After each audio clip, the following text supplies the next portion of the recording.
It's so great to see a bunch of Democrats in our room.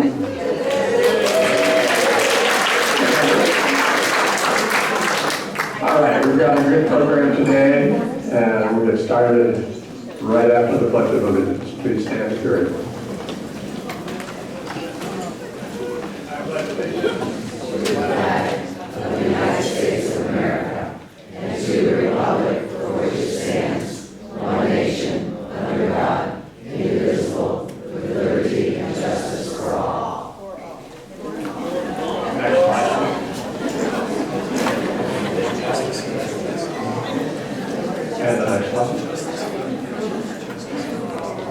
All right, so we lost a great one. If anyone watched any of the ceremonies and heard all the eulogies, you don't need me to tell you what type of person Jimmy Carter was. He was such a model of a good person, of humility, of caring, and he contributed so much more even after being president when he lived the rest of his life in service to the community and to the world. You just can't underappreciate what this man did. And what a contrast to what he was. So with that in mind, let's reflect for a moment on the legacy of Jimmy Carter.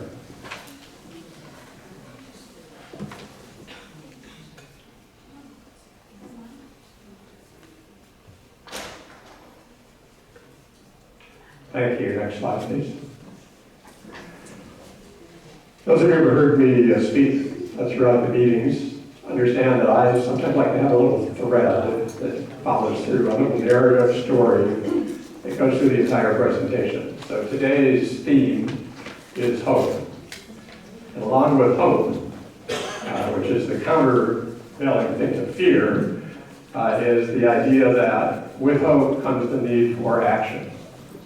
It's easy to sit back and bemoan what has happened and what is happening, what is about to happen to our country.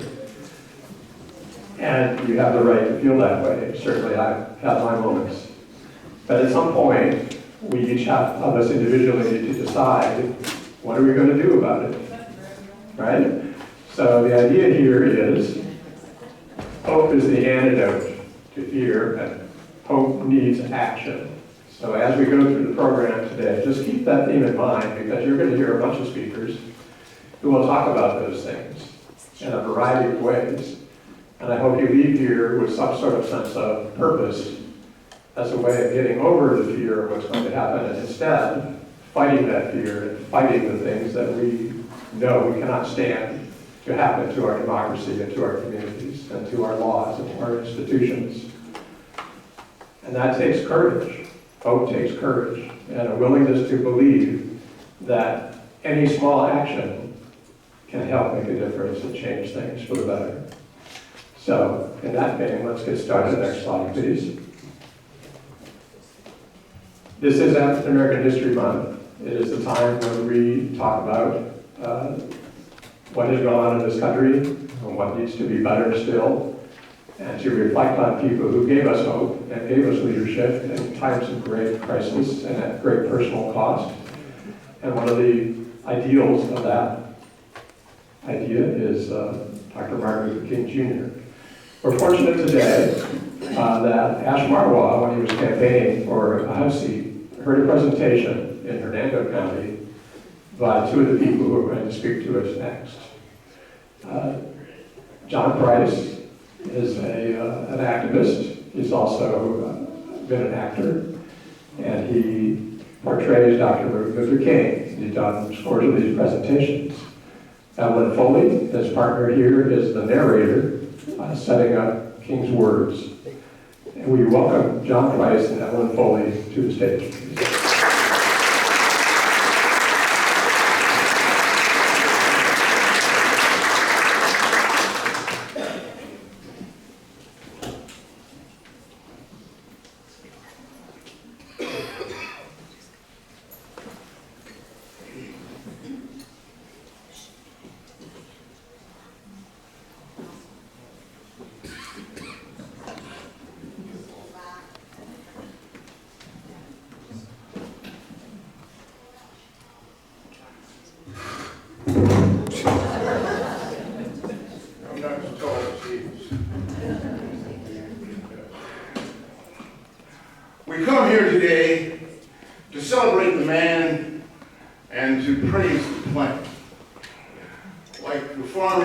seeds, we will marvel at his deeds.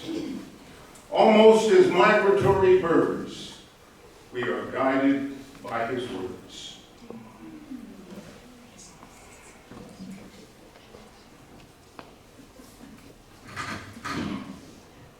In 1607, on May 14th, the colony of Jamestown, Virginia was settled by the English, and that marked the beginning of our nation. On August 20th, 1619, in exchange for food and other supplies, 20-odd black people became part of that beginning.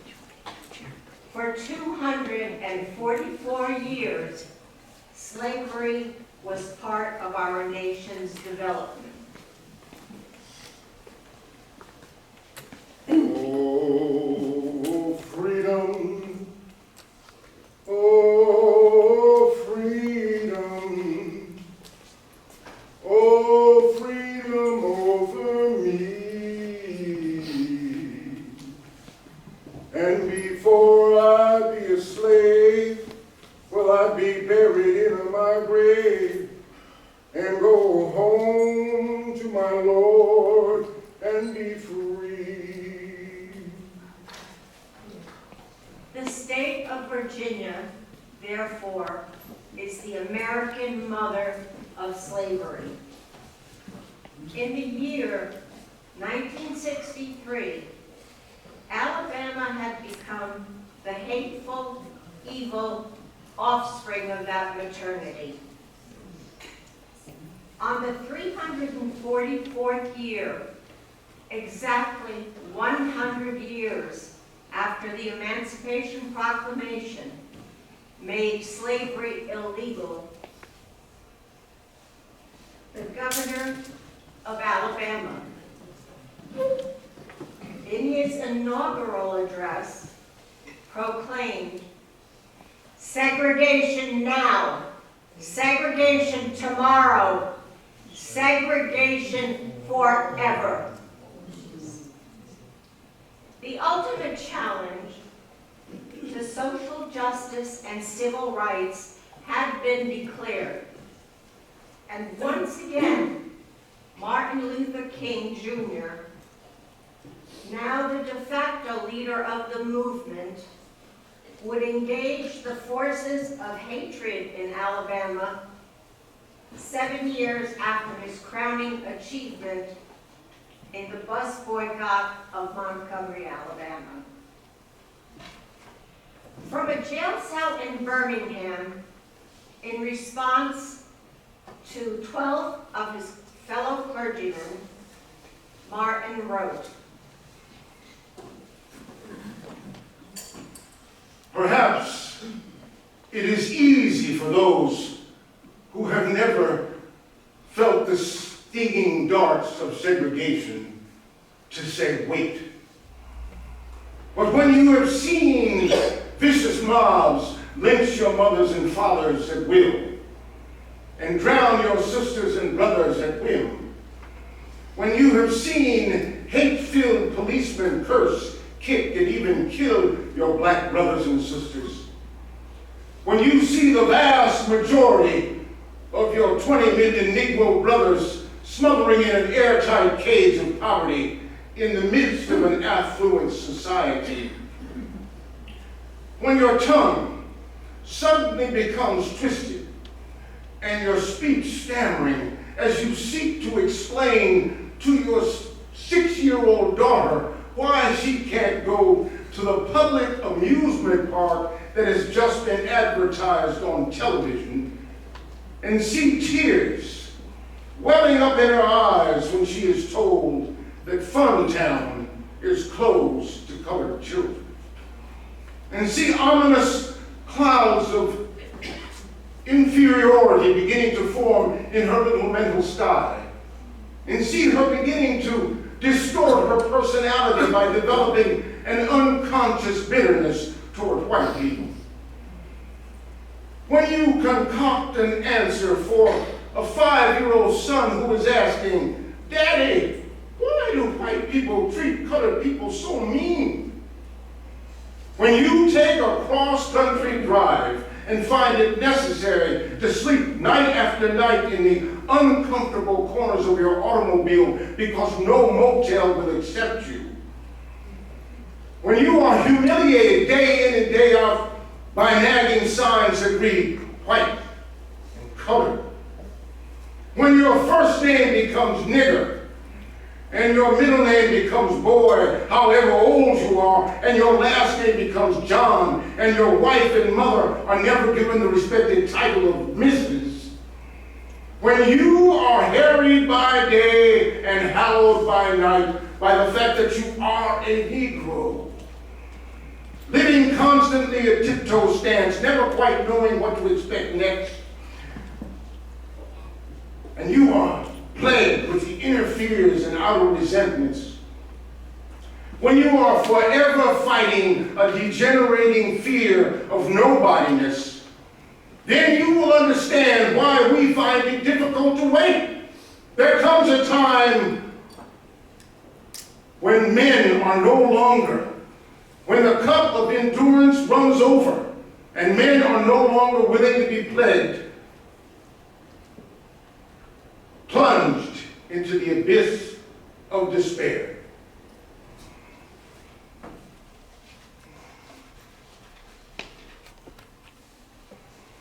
President JFK on June 11th acknowledges the oppression of Black Americans, especially in the South.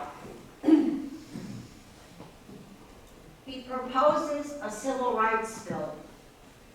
5 months later, he is assassinated on March 22nd. LBJ assumes the presidency and vows to continue the legislation. From the steps of the Lincoln Memorial, MLK speaks. My country, 'tis of thee, sweet land of liberty, of thee I sing. Land where my fathers died, land of the pilgrim's pride. From every mountainside, let freedom ring. And if America is to become a great nation, this must become true. So let freedom ring from the prodigious hilltops of New Hampshire. Let freedom ring from the mighty mountains of New York. Let freedom ring from the heightening Alleghenies of Pennsylvania. Let freedom ring from the snow-capped Rockies of Colorado. Let freedom ring from the curvaceous slopes of California. But not only that, let freedom ring from Stone Mountain of Georgia. Let freedom ring from Lookout Mountain of Tennessee. Let freedom ring from every hill and molehill of Mississippi. From every mountainside, let freedom ring. And when this happens, when we allow freedom to ring, we let it ring from every state and from every hamlet, from every city. We will speed up that day when all of God's children, black men and white men, Jews and Gentiles, Protestants and Catholics, will be able to join hands and sing the words of that old Negro spiritual. Free at last! Free at last! Great God Almighty, we are free at last.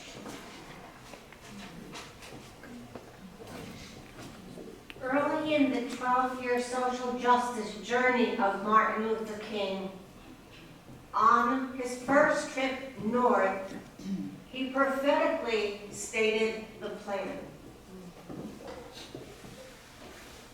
There's a little song we sing in our movement down in the South. I don't know if you've heard it. It has become the theme song. We shall overcome. We shall overcome. Deep in my heart, I do believe we shall overcome. Though I join hands with students and others behind jail bars singing it, we shall overcome. Sometimes we've had tears in our eyes when we joined together to sing it, but we still decided to sing it. We shall overcome. Don't worry about us now. Before this victory is won, some of us will get thrown in jail some more, but we shall overcome. Before this victory is won, some of us will lose jobs, but we shall overcome. Before this victory is won, some of us will have to face physical death. Physical death is the price that some must pay to free their children from a more permanent psychological death. Then nothing can be more redemptive. We shall overcome. Before this victory is won, some of us will be called bad names and be dismissed as rabble-rousers and agitators, but we shall overcome. Deep in my heart, I do believe we shall overcome. And I'll tell you why. We shall overcome because the arc of the moral universe is long, but it bends towards justice. We shall overcome because Carlyle is right. No lie can live forever. We shall overcome because William Cullen Bryant is right. Truth crushed to earth will rise again.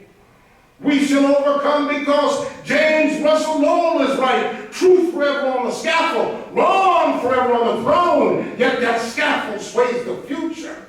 Beyond the dark unknown standeth God beneath the shadow, keeping watch above his own.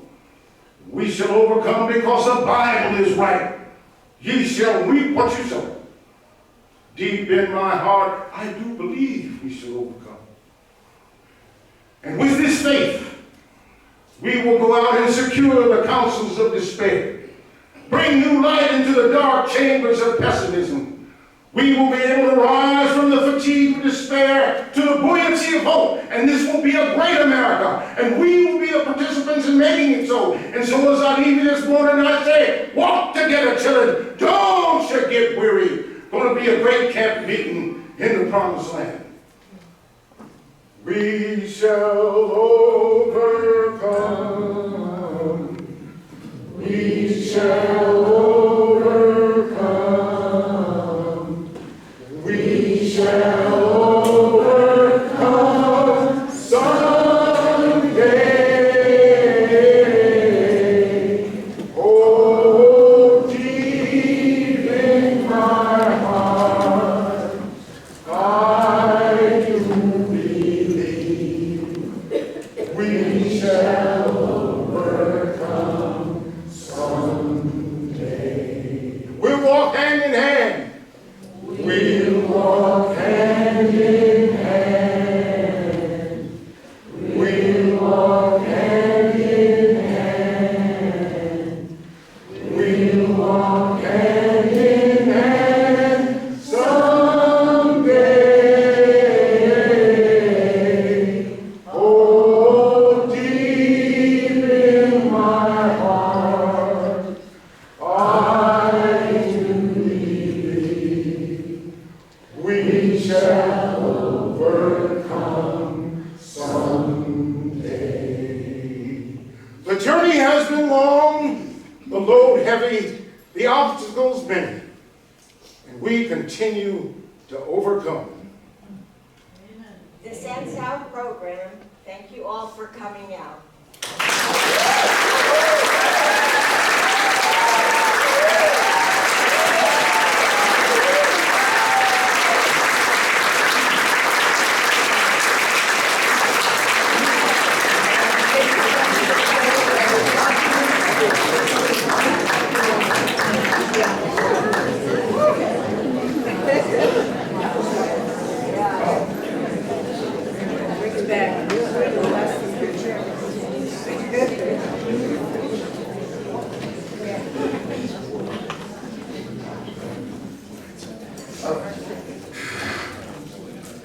Thank you for those powerful words.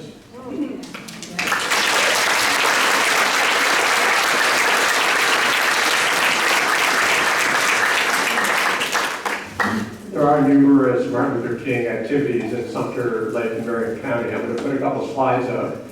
We probably won't be able to read them because there's a lot of type from the flyers, but never fear, they'll be in the buzz tomorrow. So here we go, and Sumter, I think, is next. The 18th in Wildwood, the 20th in Royal. Next, please. Lake County events throughout the next couple of months. Several organizations involved, and the Democratic Party of Lake will have, I think, a float in a couple of those parades. Yeah, okay, next. Marion also has some events going on that are being promoted by the Democratic Party there that they'll be involved in. So again, this will all be in the newsletter. Next slide, please. Okay, Lake County has elected a new party chair, and that person is here with us today. She is a villager, she is a club member, and she is Treva Roberts.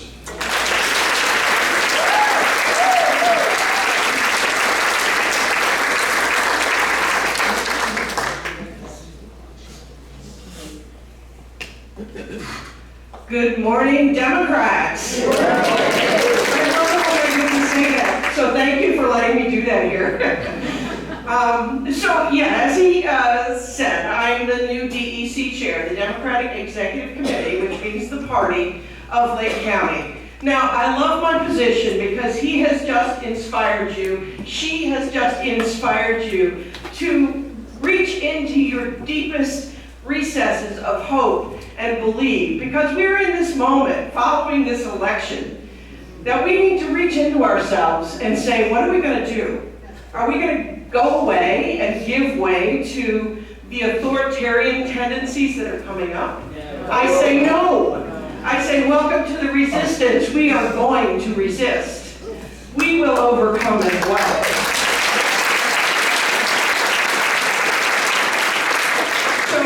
A villager for the last 15 years, and I got involved in politics when Donald Trump got elected the first time. I decided to take my anger and turn it into action. And I would ask you to take your anger, your upset, and turn it into action, even if it means talking to somebody who maybe is on the fence, who pay attention as the things come up, that you can say, you know, I told you that was probably going to happen, you know. They won't let me put on the website, I told you so. So let me tell you a little bit about what was, and then I'll tell you about what we're going to do. So first of all, Lake County has the singular pleasure of having gotten 92.5% of our Democrats to polls.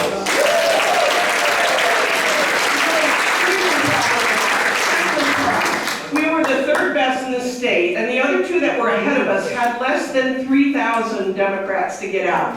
So to get 84,000 votes out for Kamala, sorry, my spouse says it wrong enough that it's in my brain both ways, so I apologize. Anyway, I think she ran a fantastic campaign. I think she was a president, but I think that some of our NPAs and even some of our Republicans were misguided in believing that a felon should be our next president. So the way we did it, Dennis said, how did you guys get so many people to the polls? Well, to quote the prior chair, we pestered them to death. So what does that mean? Well, we put out events, of course. We put out flyers. We texted them. Right at the last minute, leading to the last 4 days of the election, we spent $15,000 to text Democrats across Lake County. In addition to that, we have spent the last 4 years canvassing. We are trying to be annual canvassers, meeting our neighbors, trying to create neighborhood links so that you know your Democratic neighbors, you know the people that think like you, and we don't feel like we're an island and we're alone. Somebody told me, I just took over my first DEC meeting, Democratic Executive Committee meeting last Thursday, and they said, oh, you should be more like Orange County. They got so many Democrats out. And I looked at that person and I said, well, they did get a lot of Democrats, but a lot of Democrats live there. They only manage 74% of their Democrats to get to the polls. If we could get everyone engaged in whatever way that you can manage to do, think what together we could do, what we could overcome. So we operate Lake County on a budget of about $94,000 each year. We have galas to raise the funds, but they're also fun because we get local speakers. February 1st, we have a legislative breakfast that's happening down in Claremont. Representative Anna Escamani, who's spoken here, will be speaking, as well as whichever candidate emerges from the Congressional District 6 election.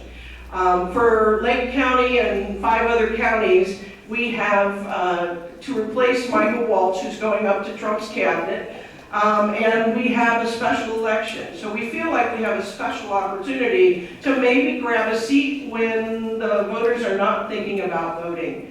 We have a primary on the 28th, and you know, the Republicans in their infinite wisdom, they decided to set the election on April 1st, April Fool's Day. I think they were thinking people are going to like, that's a joke, we're not really voting, right? You know, trying to get another one past us. So maybe here in Florida, we can get somebody elected. And if you don't know, because most of you are probably not in Congressional District 6, we had 3 Democratic candidates, we thought, on the ballot. Well, after I looked them up, it turned out that one of the people that had sworn, you have to swear on an affidavit that you were a Democrat 365 days before qualifying, was in fact not a Democrat, was a non-party affiliate person. Had to contact the SOE over in that county, had to get election crimes involved, but finally they got to the woman and she has withdrawn her candidacy. But unfortunately, the corollary to that is the ballots are printed. So anybody that votes for Ms. Bangawala their vote won't count, unfortunately. And in this country, these types of things should not happen. The qualifying officer up in Tallahassee fell down on their job. And when I contacted the Florida Democratic Party, they said, you know, we found out we have no standing in those situations. We have no standing, we can't sue, we can't force them to do anything. You have to have the candidates actually sue the other candidate if they won't remove themselves from the ballot. Thankfully she did, but we'll have a lot of votes that won't count. So I'm hoping that the 2 other candidates who came and spoke to us Thursday night, that we have, you know, a strong finisher and who can get out the vote. One candidate had already disclosed in a very short time, now they qualified November 5th and 6th, or I'm sorry, December 5th and 6th. He's managed to raise $200,000 already. So I would say to you that part of your action, if you can't go out and knock doors, or you don't want to make phone calls, or you don't want to do these other things, consider being someone that gives to your county DEC or to the other DECs, or even if you don't show up at an event, buy a ticket. Buy a ticket. Give us the money to do the work that we need to do with the people that are willing to get out there and risk issues. Now, I don't say risk, and even in the villages, I'm going to tell you my story. I had banners hanging. I live on the Mira Mesa Golf Course. I had it hanging off of my lanai. One said Harris, one said Harris Walls, one said Walls. The day after the election, of course, I was depressed like many of you, and I didn't open my curtains. But the day after that, I thought, okay, it's time to rejoin the world. I opened my curtains and I went out to my lanai, and I found that I had been spray painted through my lanai screen to deface the signs that I had there. And they didn't give up with that. They threw eggs at my lanai, so it came through the screen and it got on the chairs and it got on the aluminum from the paint. And then that wasn't enough. Clearly the individual has a dog because he left dog poop all over the place. So honestly, I was really, really hurt by that, thinking that one of my neighbors or someone in the area had done it. But then after the hurt went away, in about an hour, I got pissed. I said, you don't know what you did, whoever you are. I got pissed. We are not going to roll over, we're not going to give up, and we are going to overcome. Then I heard a worse story. Someone in my DEC, who is African American, who had not related the story to me, but I was related through a third party, was stopped at a traffic light somewhere around Lake County with a friend in the car on the way to go shopping, when a man in a MAGA truck pulled up next to her. He had lumber. He would look like any contractor you might find out there. He had lumber in the back of his car, but he had his MAGA signs up. He got out of his car, he took a 2x4 from the back of his bed, and he put it through her front window while she was stopped at the traffic light. Yeah. So it's happening here, folks. We can't just come back and say we're in a nice, comfortable little community that is okay and no one's doing anything to anyone else. We have to step up, we have to be visible, we have to be present, and we have to participate. Now, she was okay, her friend was okay, and she suffered in silence. She did. She continues to serve, she continues to go out there, she continues to put herself out there. And she disclosed to me that when she was a young girl, she marched with Dr. King. And I was eminently proud of her and moved by her plight. So what I did is I stepped up to run as the chair, and I will continue to motivate my fellow Democratic activists. We will reach out in every nook and cranny we can, and we will do our best to try to also educate the NPAs and the people of good faith and good heart who didn't really understand who they were voting for. And so I would ask you to find something within yourself, to find a way that you can help the effort to keep democracy alive. Thank you.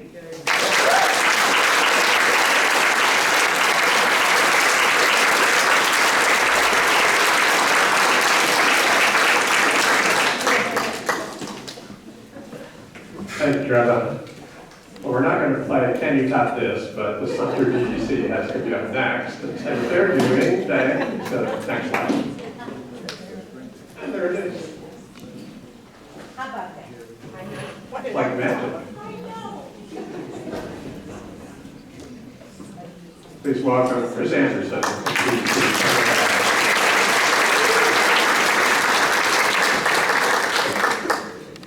Good morning. Quite an act to follow, Treva. You give us great inspiration. This is a week where we're honoring the legacy. Tricky, can you hear me now? Yes. Okay. So I said, what an act to follow with Treva, but let's learn from what Lake did and the energy that she brings to the room. And this is a week where we are honoring the legacy of Martin Luther King. Thank you so much. That was just so emotional. And during this week, I've been thinking about the 6888 Battalion from World War II, a group of African American women who, under awful conditions, were given the job to figure out, and the mail, 17 million pieces of mail that had been accumulated over 2 years, and get that mail to the soldier and to the soldier's family. The envelopes had been smeared, they weren't addressed right. These women came together and they did not use the protocol that the military was using. They used their life skills, they learned their life experiences, they brought everything to the table that they had learned before they joined the military. And with all of the things that they brought to the table, they figured it out. They figured it out and they completed the task earlier than expected.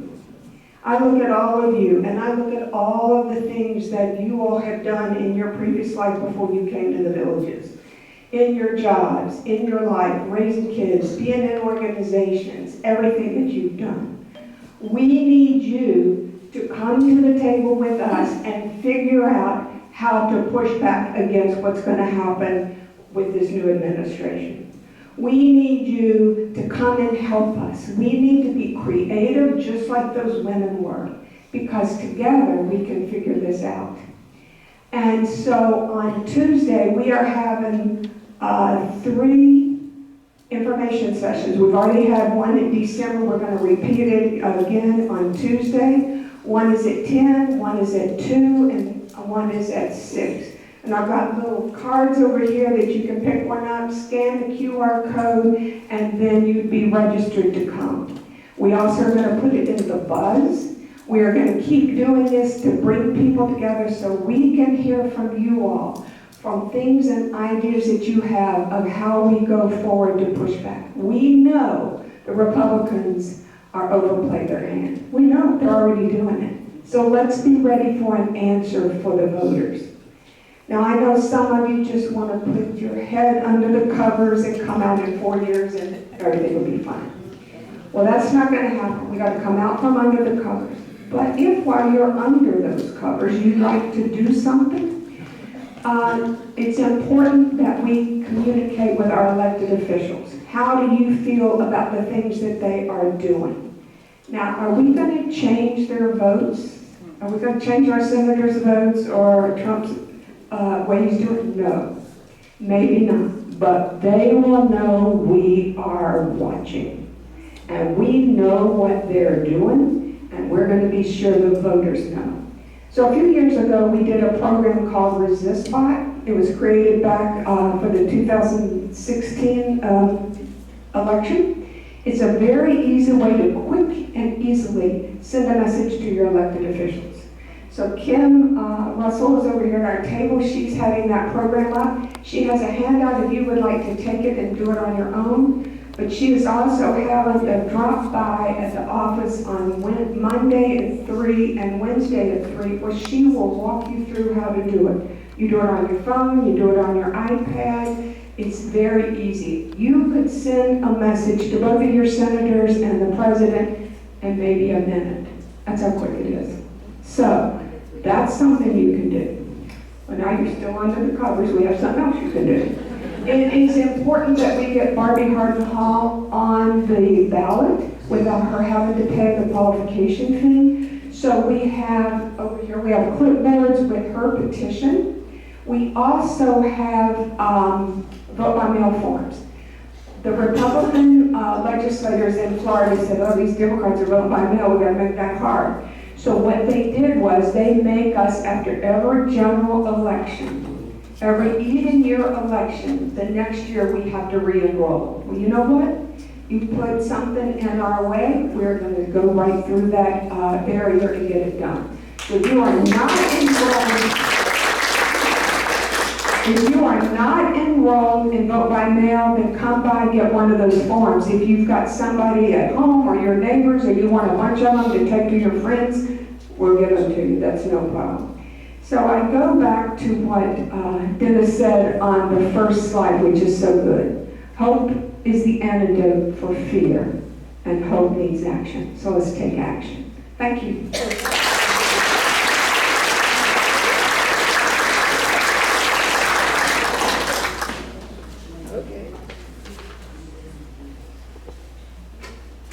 Thank you, Grace.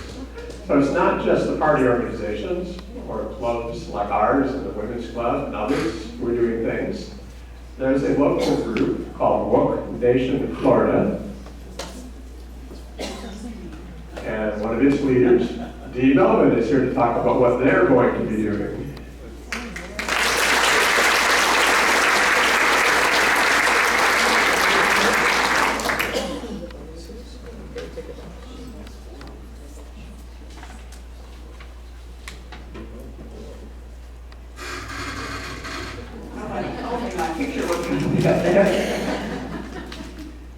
Before I start, I have a PowerPoint presentation for you. But before I start, Dennis, thank you so much for allowing me to speak today and talk about what we're doing in our little group. And also, many of you know we left Florida, went to Texas for 18 months and came back. Our friends in Texas can't understand why we came back. I look at all of you and you, all of you, my Democratic community in this state is what brought us back. I missed you all so much, and I am so thankful for everything else. One more thing, I have to get my t-shirt made.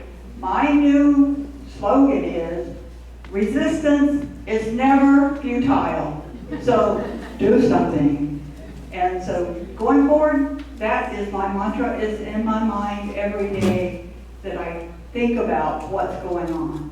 So next slide. Oh,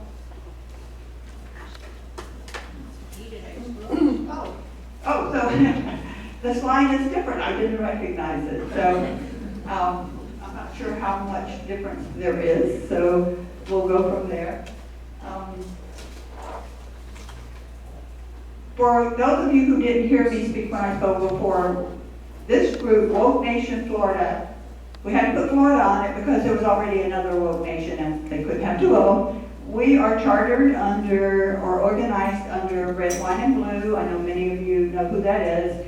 And their organizing arm is Trouble Nation. And so we're organized under that group, they support us, they give us resources, and so we really appreciate what they do for our group. And so WOKE is the acronym for working on keeping educated, empowered, and enlightened. And if you'll give me the next slide so I can see what it is. Oh, okay, so we're not there yet. So, when we first started this, our immediate goal was to spread the word far and wide on Project 2025. And when we did that, on the other slide you can see we mailed out over 13,000 postcards to voters in the local area and gave over 30 presentations. Between some of you, I was in your homes giving my little presentation on Project 2025, and then we spoke in several different clubs around. Okay, so now so we all know what happened, right? Where we are today. So, as everybody else in this room probably did, I literally went into hiding for weeks. But eventually it's like, okay, no more. My question was, what next? So what next? We talked, we met, we thought, what can we do? What can we do to make a difference in upcoming special elections and the midterms in 2025? I'm hoping that those of you that this applies to are aware, but some of you in this room who live in Lake or Marion County will actually get to vote in these special elections on April 1. So if you don't know if you're in Congressional District 6, just check your little voter registration card. It will tell you, or go online on the supervisor of elections offices. I'm sure, I'm in Sumter County, but I'm sure both of the other counties you can do the same thing. There's a place where you type in your name, address, and it'll give you all your information, all your voting information. So do that, and if you can vote, man, I wish I could vote, but I can't. So you'll get out there and do that. So that's one thing that's what's next. So, okay, next slide, I think. Oh, I don't know that if you can read this. I mean, I tried to make it. It's like in 28 font, but it's limited to the size of the screen. These are the things that we came up with. We thought, what can we do to get information out to voters and offer, hopefully, maybe something worthwhile to candidates as we go forward. So we came up with this list of policies, tasks. We created a spreadsheet with 20 tabs, and each tab is one of these items. And can you read? I don't want to have to read them to you. Can you read them? Yes. Oh, good. Okay. So we went out to our group. We have about 300 people on our Facebook page. Now I can tell you that there are 300 people who are chomping at the bit to help us with this project. But we went out and we asked for leaders and team members for each of these topics. And our goal was that these teams will, every day, if something happens in this administration that affects their tab, they will go out, they will research it, they will put it on their spreadsheet, they will give us some notes, and they will give us a reliable, proven source. No memes, this is strictly data collection. So that when it's time to use it, we don't have to scramble to find information, and it will be there. Now, as I said, we don't have 300 people chomping at the bit to help us, so next slide. The orphan count, I got so used to saying orphan counties during the election. The orphan tabs, these are the tabs and the topics that we don't have either leaders or team members. So we're looking for people to lead the teams, and then we're looking for people to help the teams. Because I can tell you, the pardons, who knows, that could take 20 people to really keep up with that. But we're doing what we can. And so the hope is, and we added one more, and I'd already sent the slides in. I didn't want to really mess up Dennis and Diane by sending them an update. We've added veterans to this because we know. My thought process was veterans, if there's a healthcare issue for veterans, we'll put it in the healthcare tab. If there's disability or changes that affect veterans, we put it in. But yesterday I had a meeting of 15 of the leaders, and their suggestion was that we actually have a separate tab for veterans. So we have developed that. So we're really looking for somebody to lead and members to just be members of the team to help with the work for these tabs, and even some of the other tabs. Most of the tabs only have one person, and we need at least 3 or 4. So we're asking for volunteers. This is your chance to do something without having to get out, talk to people. You do it in the privacy of your own home, on your computer. So it's kind of the perfect opportunity, I think. So, next slide. So I just gave my pitch, and so on the next slide is my email. Take a picture of that if you're interested. Send me an email, because if you come up here afterwards, I know some of you will want to volunteer and you'll want to talk to me. But honestly, I'm not as young as I used to be, so send me an email when you get home and remind me who you are, what you're interested in, and we'll reach out to you and get you on a team. We're going to get started. We already started a little bit doing some background work, but on January 20th, we need to be ready to go. So thank you so much. Thank you, Dennis, for this time. I hope I didn't overstay my 5 minutes. I forgot to turn on my timer. Thank you.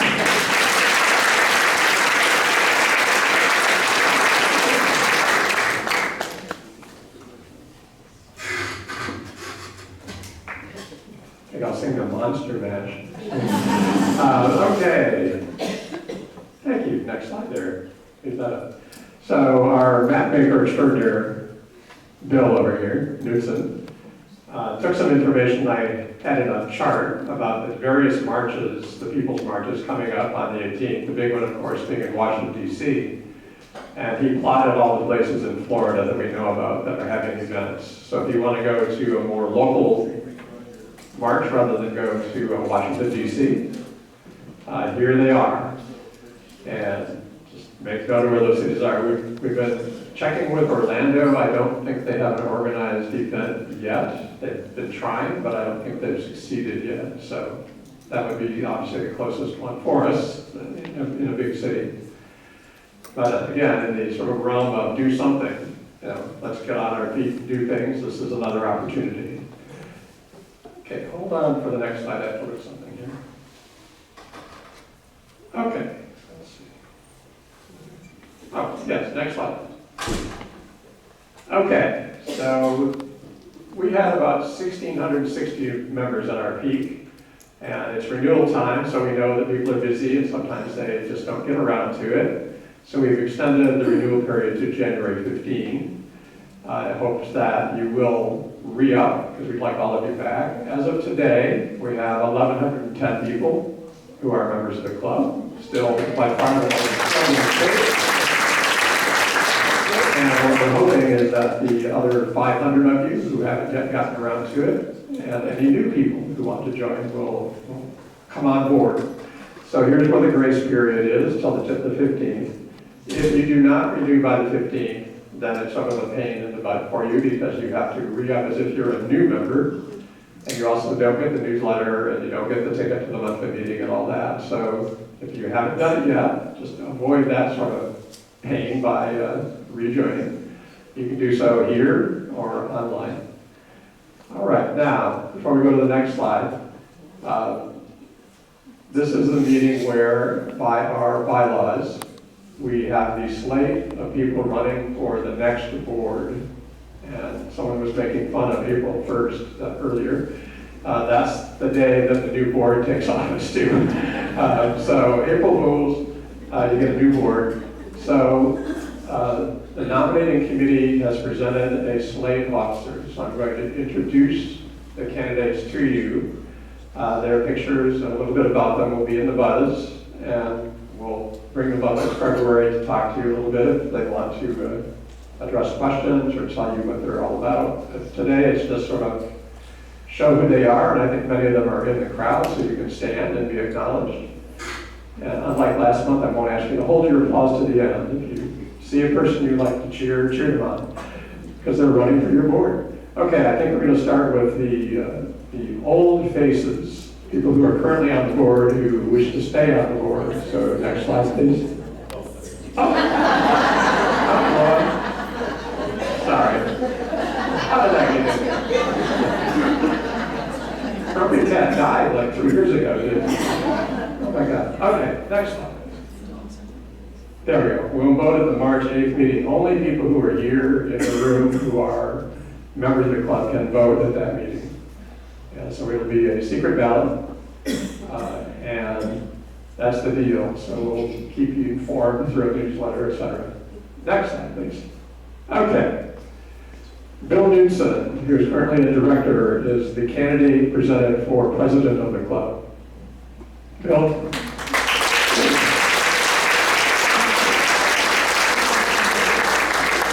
Phyllis Leopold, who's currently a director, is the candidate for vice president of the club.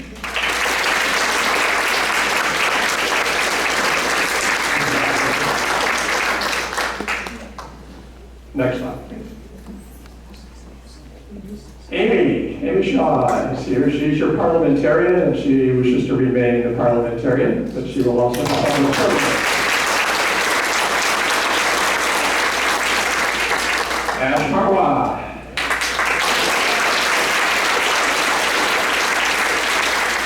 Ash is currently the director of programming. He is nominated to be the new treasurer of the club. Next slide, please. Georgia Schonauer, right up here.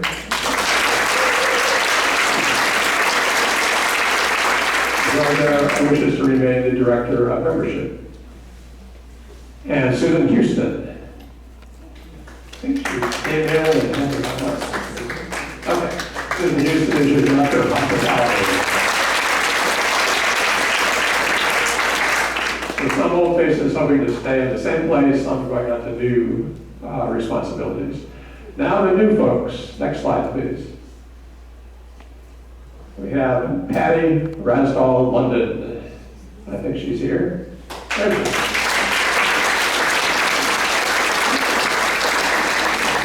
She's my favorite. She's going to be the director who takes over the buzz.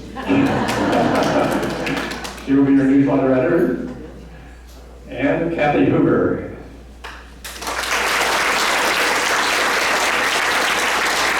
Kathy will be the director at large.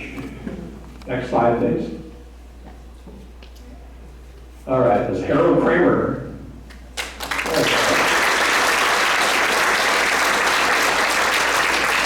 He is nominated for director at large. And Melissa Keller, who is on a cruise, so you won't see her. Now, she sent in this photo. She says she has better photos at home, but she's busy traveling to the Caribbean. So. Okay. So after the nominating committee concluded its work, our secretary, Mary Pierce, had to announce that she was going to be leaving the board. So we put out a plea in the buzz for a volunteer to step forward to run for secretary, and we got one. So next slide, please. Back one. There we go. This is Lori Shipley, and I think she was here earlier.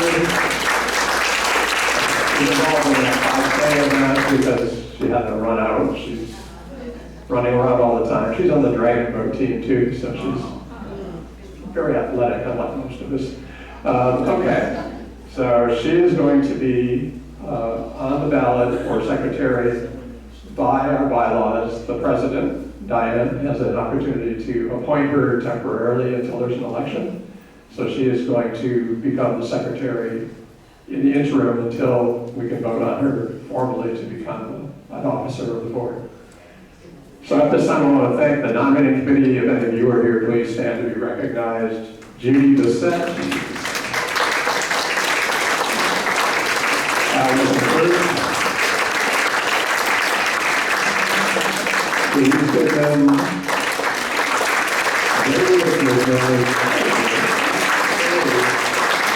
and throw them in high school.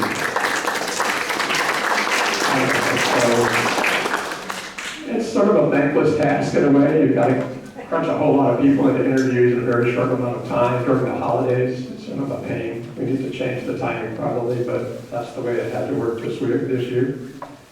So thank you all for your work, and thank you all for being candidates. Next slide, please. Oh, our favorite, the 50.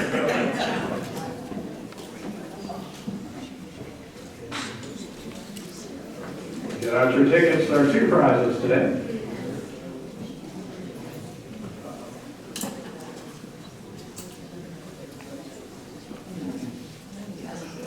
Attention, Mills. Okay, here we go. 2, 8, 9, 8, 8, 4. Oh, we got a winner back there. Okay, let's come up at the winner. All right. Number 2.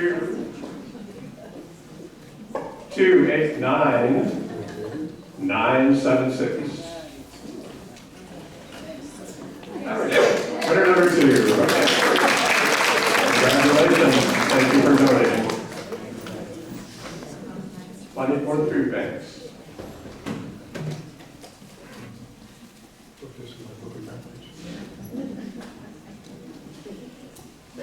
All right, so 2 things to wrap us up. Next slide, please. You heard a lot of good comments about Martin Luther King, his words so powerful and moving. Here's one more that follows the theme of this meeting. We never lose infinite hope. No matter what, we have to keep on going and moving forward. And that was the message about today. And I hope you're all feeling hopeful. I hope you're feeling inspired. I hope you're willing to do something. And that's what we need. Final slide, please. Thank you so much.